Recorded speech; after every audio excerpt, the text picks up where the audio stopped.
I'm still rooting for a team like Morocco, but just that as an African, I felt Morocco is not supposed to be meeting France at this time of the day. But at the end of the day, I'm not writing off France. Morocco, they are equal to the task as well too. All their players play in Europe, Real Madrid, PSG, Lille of France. So they know themselves. So it's as if Africa versus Africa.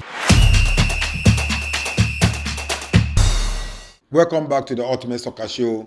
We have our pre-match analysis between France versus Morocco. Pre-match analysis. Albert, France versus Morocco. When I saw the features, I was not happy about it. Why? Because the two heavyweights will be meeting, and I had wanted the two teams to meet either in the semi-finals or even in the finals, knowing fully well that both of them are a strong side. The French side is a very good side, having lots of good players. Likewise, the Moroccan side, having lots of good players like Hakimi, Diaz, and so on and so forth, or Bono. And I felt very bad when I saw the features. And Chima, likewise, I hope you felt bad too. Or do you like the feature that you saw? Yeah, as an African fan, as an African person, I felt so bad too because I know it will be very difficult for Morocco. Okay, Albert, France versus Morocco. Yeah, it is what it is. You understand? It's football. You see, anybody can meet up with anybody. But the thing is this, the both of them play a lovely kind of football. They have good coaches, good technical players that have individual qualities.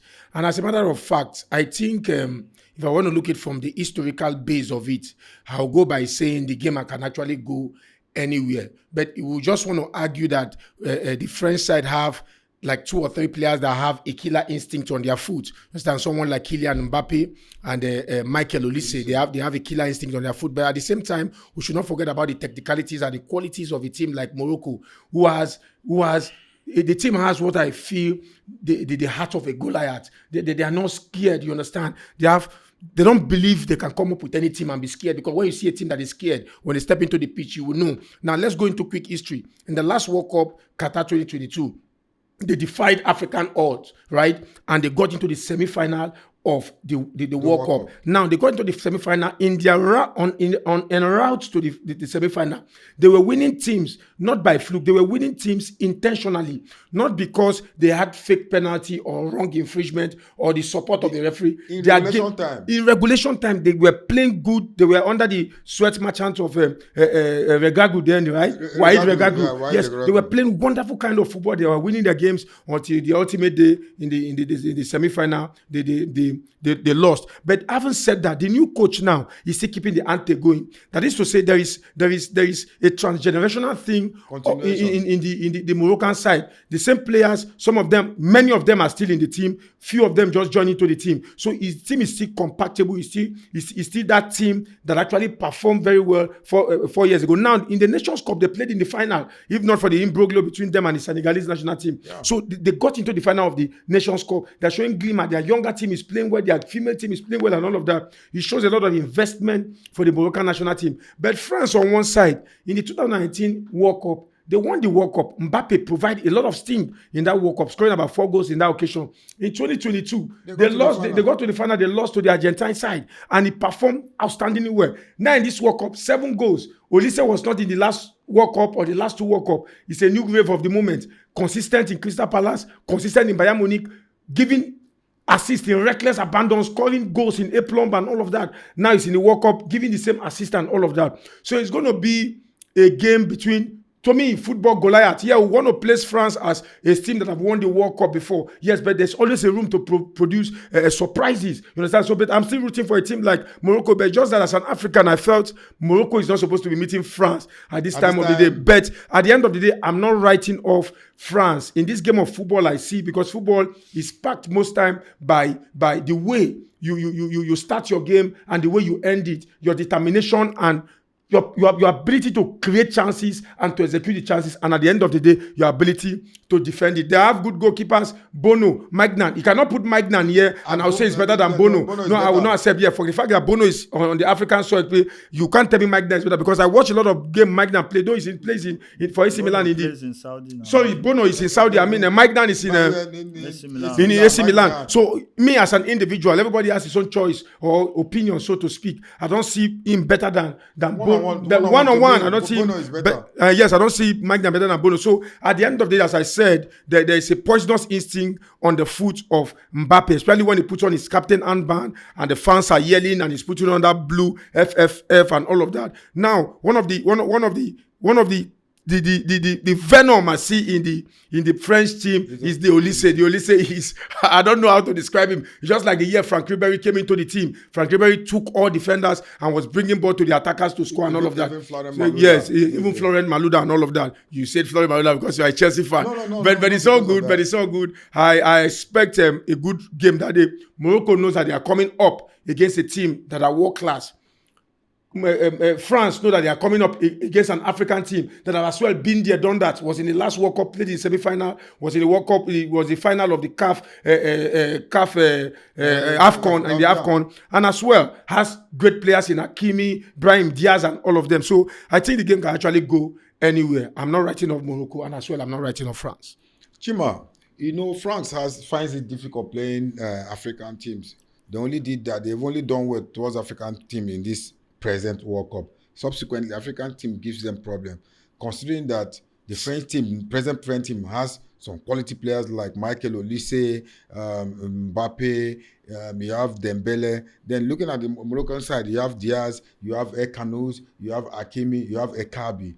What do you think that will be the outcome of this game?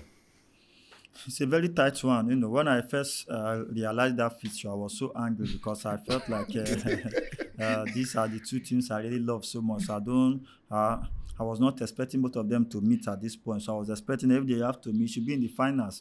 But then it's football. For you to be the best, you must be the best. So playing this game, I think Morocco, they are equal to the task as well too. All their players play in Europe, Real Madrid, PSG, Lille of France. So they know themselves. So it's as if Africa versus Africa, because with the France national team too, they are African players, by birth, by blood. So just that where they grew up is the big difference. So, but one of the challenges that I see for France, for France, I think the physicality of the Moroccan, the Moroccans are going to be coming very, very hard, But then that was what happened between Morocco and Canada in the first half. But the second half, the Moroccans have to come out stronger to play them, man to man. So, and they conquered. The French national team too, they were almost weighed down by the Paraguayan physicality because Paraguay did not come to play. They came to fight. So, fighting against France, trying to disrupt their play and all of those things. But then France possessed some level of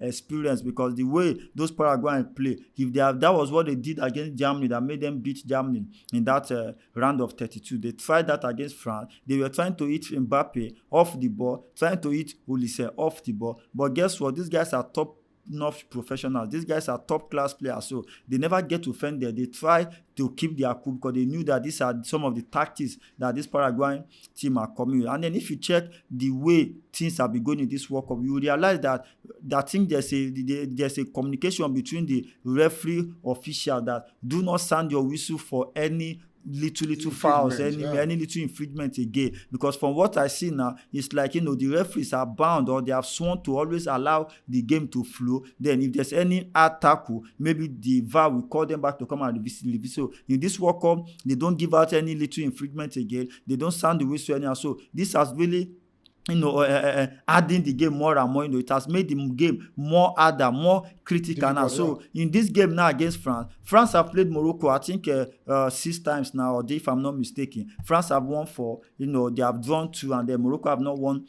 anyone. So as it stands like this now, France is still having the upper edge because play head to head, and then if you see the difference, the top goal scorer for Morocco, Ismail Sabali, is having about 3 goals now, or 3 goals now. While we have Mbappé, who is having about 7 goals now. Not just that, we have Dembele, who has 3 goals. He scored hat-trick in 1 match too. So these are top-class players. Then the biggest dangerous player in that team is Olise in that squad. Olise against Paraguay. Olise did not really play well because of the physicality, the way they were pressuring. So it affected the flow of the French national team. Yet they still find a way. Due came in to give them penalty that Mbappé converted. That still shows that they have subs, they have players, they have qualities that can deliver at every given time. So, but then the Moroccan team to have also shown that they are not a push away, a team that could come back within 9 to 10 minutes to play to equalize against a Netherlands team that has so many great players like Gakpo, like Van Dijk, and the rest. So I think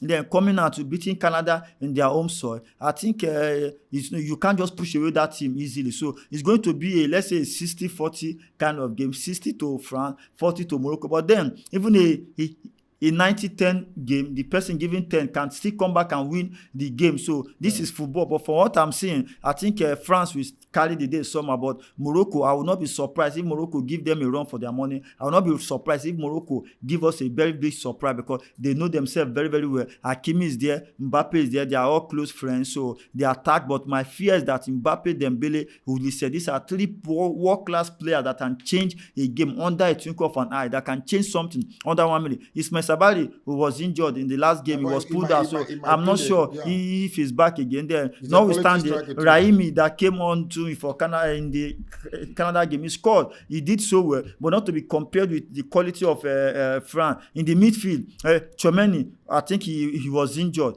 Kone too is suspended somehow, so I'm not sure how they want to do. Maybe Kone will be back or so. I don't know. But they still have Kamavinga now. They have I'm not sure if Kamavinga did not go to this World Cup. I'm not sure. It's not so. But they have quality player. But in that midfield, only Rabiot now. Kante is in the midfield. Yes, Kante is there. Kante can come in, but then the physicality there. I don't know if Kante can still cope with it. But my biggest worry again for Morocco, their defense line, that centre back. Most of the time they draft in. They used to draft in this guy. Mazraoui to come in. Yes, that Man U defender to come in to come and assist. So I don't know, but I think Morocco can still do magic.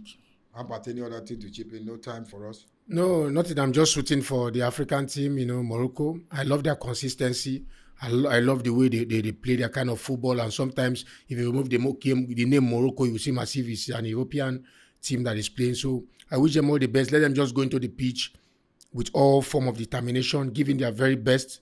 Forget about what the color that France is putting on. Forget about Mbappé and Olise in the pitch. Let them go an eye for an eye, toe to toe, and ensure that they go and make Africa proud. What's your prediction, Albert? If I predict now,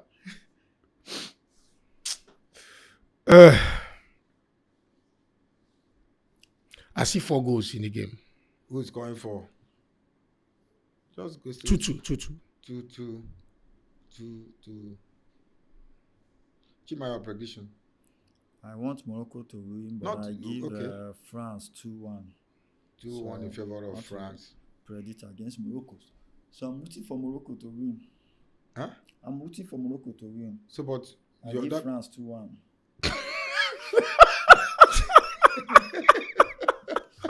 Okay, I'm rooting for Morocco to win, but you give France 2-1. I'm looking at 0-0. 0-0. Then Morocco winning in regulation in penalties. Okay. All right, fans at home, we have come to the end of this episode between France and Morocco. Chima predicted that he's rooting for Morocco to win, but he predicted that France will win by 2-1.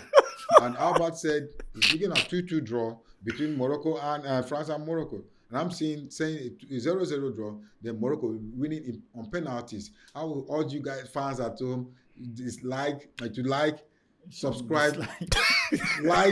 subscribe, and share. God bless you.